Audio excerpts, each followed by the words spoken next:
औरंगजेब ने संभाजी महाराज से कहा कि तुम इस्लाम अगर स्वीकार कर लेते हो तो तुम्हारा जीवन बेहतर हो जाएगा, तुम्हें हम बड़ी सुविधाएं भी दे देंगे और तुम्हें हम छोड़ भी देंगे। लेकिन संभाजी महाराज ने उसे बिल्कुल नकारा और उसके बाद संभाजी महाराज के ऊपर यातनाएं शुरू हुई।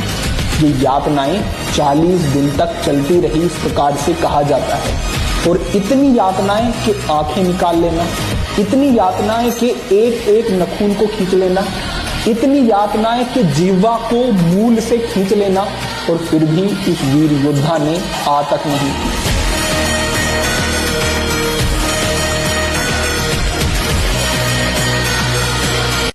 तो शांति भी, स्मृति भी और आपके अंदर चमक भी, चेहरे में चमक आओगी, चमक करेंगे। पाउडर लगा करो तुम, ये क्रीम और ये तेल लाने छोड़ दो। अब तेल लगाना मना नहीं, बल बढ़ता तेल लगाने से, पर जब अंदर का ही तेल खत्म हो गया तो क्या फायदा बाहर सजाने से। अंदर का तेल बचा लो, ये चमक मारेगा।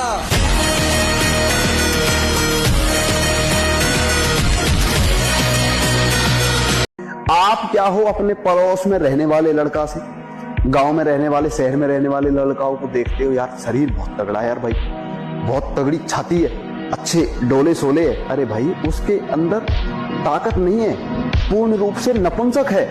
और जो इंसान पाउडर डिब्बा खाते हैं ना, कई बार बड़े बड़े वैज्ञानिक और डॉक्टर कह चुके हैं कि वो पूर्ण रूप से नपुंसक हो चुके हैं। उनकी औरतें उनको छोड़कर भाग गई, क्या करे भाई। जिनके अंदर ब्रह्मचर्य चरित्र की बच्चे पैदा करने की ताकत नहीं, और वो तुम्हें शिलाजीत खाने की सलाह देते। शिलाजीत कौन खाता है? गौ माता की कसम खाता है वो शिलाजीत, वो इंसान खाता है जो पूर्ण रूप से नपुंसक हो चुका है।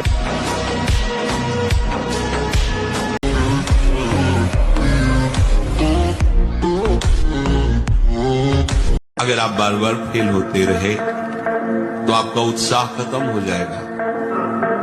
ध्यान दीजिए, बहुत सूक्ष्म अंदर की बात है। भगवत प्राप्ति का उत्साह ने प्यारे अनंत जन्मों से इसी काम ने हमारी दुर्गति कर दी है। फिर समझ लीजिए, प्रारंभ से लेकर भगवत प्राप्ति तक आपको जो गिरा सकता है उसका नाम है काम। सब कुछ त्यागने में आप समर्थ हो सकते हैं। यहां कोई भी फंसा हुआ है तो अपनी कामना, इच्छा और वासना से फंसा हुआ है। आप अपनी इच्छा, कामना, वासना को शांत कीजिए, आपकी ड्यूटी है। और फिर आप प्रश्न कीजिए कि आपको किसने बांधा था, कौन बंधा है। ना अभी बंधे हो, ना पहले बंधे थे, ना अभी दुख है, ना पहले दुख है। माना हुआ आपका इच्छा का दुख और सुख है, क्योंकि आप दुख और सुख से परे तत्व हैं। भगवान का बल, भगवान का आश्रय, तो भाग्य क्या करेगा? भाग्य क्या करेगा? हमारे शरीर को नष्ट कर दो, भाग्य क्या करेगा? हम अविनाशी दूसरा शरीर धारण करके फिर भजन करेंगे, भगवान की प्राप्ति करें। तू अपने को समझ, भाग्य के अधीन होके नहीं बैठना। नाम जब कर पहले खुद डट के, और ये विचार कर कि मैं भगवान का अंश हूं, मैं परमात्मा का अंश हूं। जिधर कदम रखेगा उधर विजय ही विजय होगी। अगर शरीर रुग्ण नहीं है, जवान शरीर हो, ब्रह्मचारी हो, आग है अंदर, सहो हर प्रकृति के वार को, गर्मी, सर्दी, बरसात, भूख, प्यास, सच्चिदानंद में स्थित हो जाओ। तुम्हारा बाल बाका भी कोई नहीं कर सकता। पूरे शरीर में जो गर्मी पैदा होती है, जो शक्ति पैदा होती है, उससे वीर ऊर्ध्वगामी होता है। और जिसका वीर ऊर्ध्वगामी हो गया वही अखंड ब्रह्मचारी कहलाता है, नैष्ठिक ब्रह्मचारी कहलाता है। फिर ये स्वप्न दोष और सब नाना प्रकार की जो कुप्रवृत्तियां हैं, इनका प्रश्न नहीं है। कौन है ये सब? क्या कर रहा है?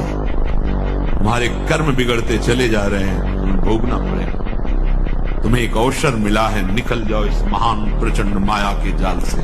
क्यों में छोड़ो, राधा राधा बोलो, राधा। ये मैं मत बोलो, माया जो है पीट देगी। राधा राधा बोलो, राधा राधा, कृष्ण कृष्ण बोलो, हरि नाम बोलो, मान लो ये वही जादू है जो तुम्हें माया की जादुई फंदे से बचा सकता है। नाम, नियम लिया, निष्ठा ली, प्राण दे देंगे लेकिन बढ़ेंगे। ये वीर बहादुरों का मार्ग है, समझ रहे ना? हर कदम सुदृढ़, नाम जपते हुए भगवान का भरोसा। हर मार्ग के जितने शिलाएं हैं, रोड़ाएं हैं, सब हटते चले जाएंगे। ये भगवान का मार्ग है, सूरवीर बने। तुम्हारे अंदर इतनी शक्ति है कि महान शक्ति का दाता भगवान अधीन हो जाएगा। कहां मारे घूम रहे हो, किसके सामने मारे हो? समझो समझो तुम क्या हो, पहले समझो। तुम भगवान के अंश हो, तुम्हें कोई शक्ति नहीं दे सकता, क्योंकि तुम स्वयं शक्ति स्वरूप हो। तुम अपनी शक्ति को पहचान ही नहीं, भगवान के बच्चे हो तुम। तुम्हें किसी से भीख मांगने की जरूरत है? बस भूल गए अपने स्वरूप को। अगर भगवान का भक्त है तो चिंतन करना चाहिए, चिंता नहीं, अपने आप वो व्यवस्था कर देगी, सारी व्यवस्था वो अपने आप कर देगी। बिल्कुल विश्वास करो, ये हमने ऐसे चट्टपट्ट देखा है, हमने भगवान का चमत्कार देखा है, हर कदम कदम पर उनका दुलार देखा है। आप बिल्कुल भरोसे पे हो जाओ, पर भरोसा अडिग हो, बस बात बन गई। आप देख लेना, गले तक तलवार आते आते हार बन जाएगी, वो काट नहीं पाएगी। आप विश्वास कर लो, हमने जीवन में हजारों बार देखा है, बस भगवान का भरोसा। मन के कहने में तुम्हें चेक करना है, न्यायाधीश बनना है, ये गलत सिखा रहा है या सही। अगर सही सलाह है तो दस्तखत, अगर गलत सलाह है तो बिल्कुल नहीं।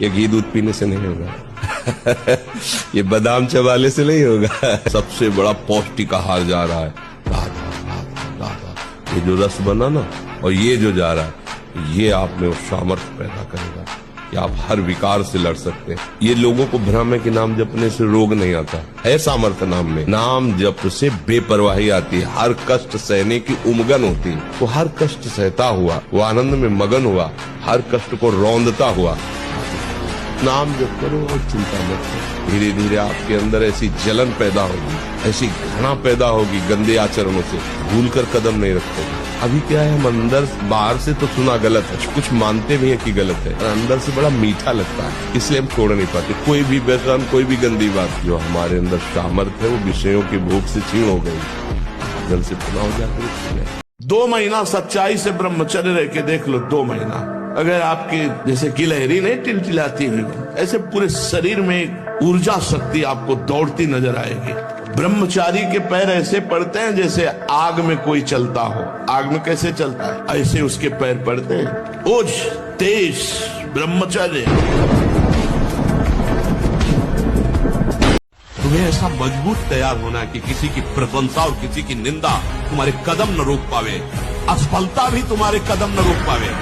ऐ साधक, ऐ उपासक, ऐ मनुष्य देह में विराजमान भगवदन, कोई असफलता तुम्हारे कदम न रोक पाए। परमार्थ के पथिक को ध्यान रखना चाहिए, कभी भी किसी को मैथुन धर्म से युक्त जो है उस दृश्य को नहीं देखना चाहिए, और ऐसे लोगों से अपना संबंध नहीं बनाना चाहिए, मित्रता नहीं बनानी चाहिए, सदैव अकेला रहना चाहिए, और इंद्रियों को बहिर्मुख नहीं होने देना चाहिए। यदि संग करे तो भगवत प्रेमी महात्माओं का, नहीं तो एकांत में अनंत महिमाशाली प्रभु के नाम रूप का चिंतन करे। और हमें लगता है कि हम दूसरों को नहीं संभाल सकते, हमें अपने को संभालना है। सिद्धांत की बात समझो, दूसरे गलत कर रहे हैं, हमको नहीं करना है, फिर हमको कोई परास्त नहीं कर सकता। किसी की ताकत नहीं कि अनिष्ट कर सके। अब हम भगवान की शरण में, हमारा अनिष्ट भी आएगा ना तो मंगल करके जाएगा। भगवान जिसके रक्षा। जब कोई गाली दे बुरा न लगे, और कोई तुम्हें बड़ाई करे और अच्छा न लगे, तो जानो कि श्री कृष्ण के लायक हृदय बन रहा है। सत्य पर चलने वाला एक भी फूल न चढ़ाए, तो उसके 5 प्राण भगवान में समर्पित हैं, और वो सच्चे पूजा कर रहा है भगवान की। भले वो फूल चंदन न चढ़ाता हो, लेकिन वो सत्य पे चलता है, वो सच्चा पुजारी है। और असत्य आचरण, पाखंड, बेविचार, नाना प्रकार के दोष करता है, और बड़ी बड़ी आरती पूजा तो बिल्कुल वो पूजा नहीं, वो नौटंकी का स्वांग है। वो थोड़ी देर के लिए रोल कर रहा है, उसको कोई भगवान से अपनापन नहीं। भगवान की आज्ञा और भगवान के अनुशासन का यदि त्याग करे तो भगवान का सेवक नहीं कहलाता है, वो केवल नाटक होता है। बहुत प्रवीण है मन, बहुत फुसला के फंसाता है। ऐसे ही फंसाता है कि देखो, देख लेंगे, छुएंगे थोड़ी, नजदीक पहुंचा जिस विषय का, छू लेंगे, कुछ होगा थोड़ी, और धीरे धीरे धीरे वो तुम्हें लगेगा यार गलती हो गई, ऐसा क्यों हो गया, ऐसा यूं हो गया कि उसकी चाल को नहीं समझ पाए, उसकी चाल को नहीं समझ। फिर भगवान हमारी सहायता। सम्माननीय युग है, इसे तुम समझ नहीं पा रहे। और युगों में मानसिक पाप का भी दंड नरक भोगना पड़ता था। कलयुग में मानसिक पाप का दंड नहीं, जो शरीर से करोगे उसी का है। शराब न पिए, पराई माता बहनों की तरफ गंदी दृष्टि न करे, जुआ न खेले, मांस न खाए, हिंसा और चोरी न करे। ये 5 चीजें न करे, कलयुग एकदम तुम्हें सहयोग करेगा, कभी बाधा नहीं पड़ेगा। कुंडलनी, उसकी सुषुम्ना नाड़ी, उसकी हर नाड़ी एक्टिव होती है उस गर्मी से, आध्यात्मिक शक्ति से। अगर वो व्यभिचार की जरा भी गलती करेगा तो कुंडलनी की अधोगति हो जाएगी, अधोगति नीचे की तरफ हुई, भारी व्यभिचारी बन जाएगा। ये ऊर्ध्वगामी जीव ही सुषुम्ना मार्ग संचारी, सुषुम्ना मार्ग से संचरण हुआ, आजीवन के लिए काम रूपी वेदना से मुक्त हो जाएगा। जे ही वो ऊर्ध्वरेता ब्रह्मचारी हुआ, संकल्प ही खत्म काम का।